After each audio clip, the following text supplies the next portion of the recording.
All right, so this is part 7 of the 24-inch rebuild. What we're going to do is we're going to recable the shifters and brakes today. So we'll also obviously install this back on the bike and probably do a couple other things. What I wanted to show was that it's pretty easy to actually change out the cable. So obviously this cable is frayed. I have a new cable here. The cables are different sizes for the front and the rear derailleurs, so you want to be careful which one you're installing. Just check the length on the bike if you're not sure. So yeah, we're gonna get started on this one. The Revo shifts are really easy to work on. Sounds really good still. Really don't see a need to take it any further apart than just changing the cable, maybe adding a little bit of lubricant in there. So these are fairly straightforward to take apart. There are two little places where you need to put a flathead in. So you put one in here and then also here on the back, and what that's going to do is pop the cover off, give you access to the old cable, take the old cable out, install the new one, and then just put it back. So pretty straightforward. So I'm just going to get this in there, pop it up a little. I think it popped back in, but that's okay. Get it loose here. And then carefully pop it out. So you can see it's just a quick little cover. And then inside here, try and show it, there's the cable. So the cable head's right here, gets routed through. As you shift, it's going to pull the cable and add or remove tension. The cable will be pulled in the opposite direction by the tension on the spring on whichever derailleur we're talking about. So this one would be the front one. So as you pull it out, you're expanding the spring on the derailleur, so you're adding energy to it. When you pull this back in, or in this case turn it forward to go down, that spring is pulling on the cable to do that. So this ratchets and hold it. There's energy stored in the cable because you're putting tension, and then when you're releasing it, it's being pulled forward by the spring. So I'm going to try and get this out. Sometimes you need to just use a small pair of pliers or just get a small flathead like this in there. Let's see here. Might have to just get my little pair of needle nose. I think I'm gonna have to do that, so find those here. All right.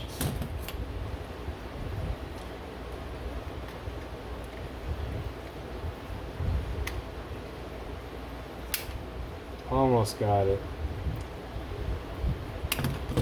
Alright, let me pause so I don't waste everybody's time. Alright, took a little bit, was able to get it out. See, this is the old cable here. Now what we're gonna do is rethread the new cable. So it's the same exact process, the only difference is now I'm gonna go in reverse. So I'm gonna get it pushed in here through the hole, and then it makes it easier if you just simultaneously put it through the other one.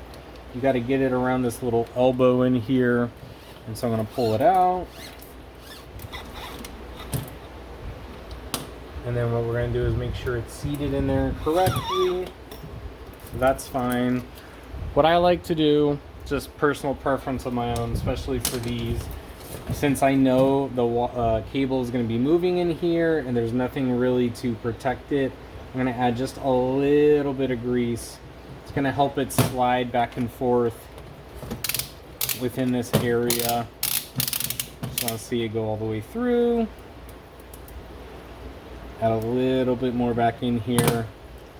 It's really just to, again, help protect it and help with that wear factor. I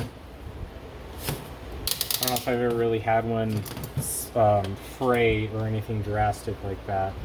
But now what we're going to do is put it back together. So again, I really like these because they just snap back together, literally snap back together, and we're good to go. So I'm going to do that on the other side as well. We'll put this back on the bike, and then we'll thread the brake cables through as well. All right, so I got the derailleur cables all done. So this was the rear one I just did, and this was the other one we walked through together. Now what I'm going to do is I'm going to add a bunch of grease here to the stem. I don't want this to lock up at all. I mean, obviously I'm not keeping this bike, we're going to sell it, but for whoever takes it next, I don't want any issues if they should ever have to take it apart. So we put this down here and get this put in.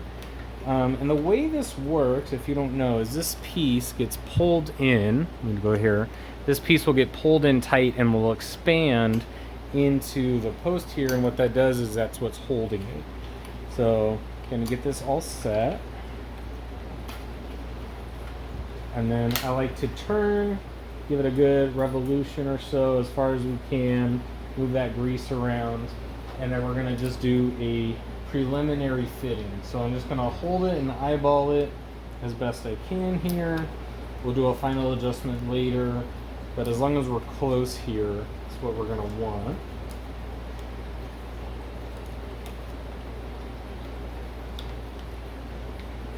Okay. So it's looking good, it's moving freely. Got our cables set up here, so I'll just roll these up a little bit so we don't step on them and bend them. That's really what you want to avoid right now, is bending them, because it'll be harder to move through the cable housing. So get this set up, we'll put the brakes on, and then we'll start rebuilding. I think we're pretty much ready. Alright, so I have our front brake cable here. You can tell the brake cables because they're going to have this really large barrel at the end. I should have shown it earlier, but the shifter cables have a very small end. So the larger ones are going to be from the brakes. There are some unique styles depending on what you're doing, but for the most part this will work. Again, check the cable length. If it's really short, it's kind of hard to show here. Try to wrap it up for you. It's a very small cable length overall. This is going to be for the front brakes. So I'll reposition here. Whenever you do the brakes, what you're going to want to do is make sure you have enough play here in the barrel adjuster. That's what this is. The barrel adjuster is going to give you that minute changeability. So if you need just a little more tension or less tension to move the pads in and out, good practice is to turn it out a few and then lock it down. That way, once you're ready to actually get your brake set, you'll be able to loosen or tighten depending on your situation. If you left that all the way in or all the way out, you're not going to have much variability when it comes time to actually do that. So it's always a good practice to do that. The other thing you're going to want to do, at least temporarily, is line up the two channels. So there is a channel on the point here and then on the lock. Let's see if the camera's catching it. There's a channel here, so those two you want to line them up. The reason you want to line them up is because that's how you're going to put your cable through. So the cable is going to get seated in here, and then depending on your model, in this case I actually have to go through the base.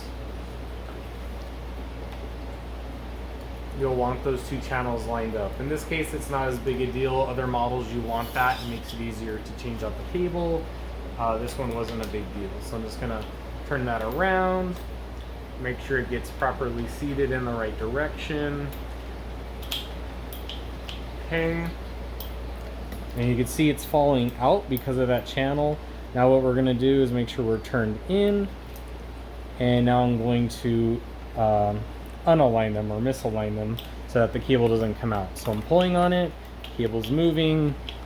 So that's right where we want. Do the same thing here on the rear brake, and then we'll put the cable housings on.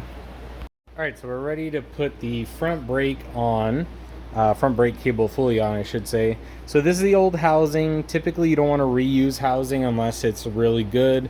I've already put the cable through this. It feels nice and smooth, so I'm comfortable putting this back together.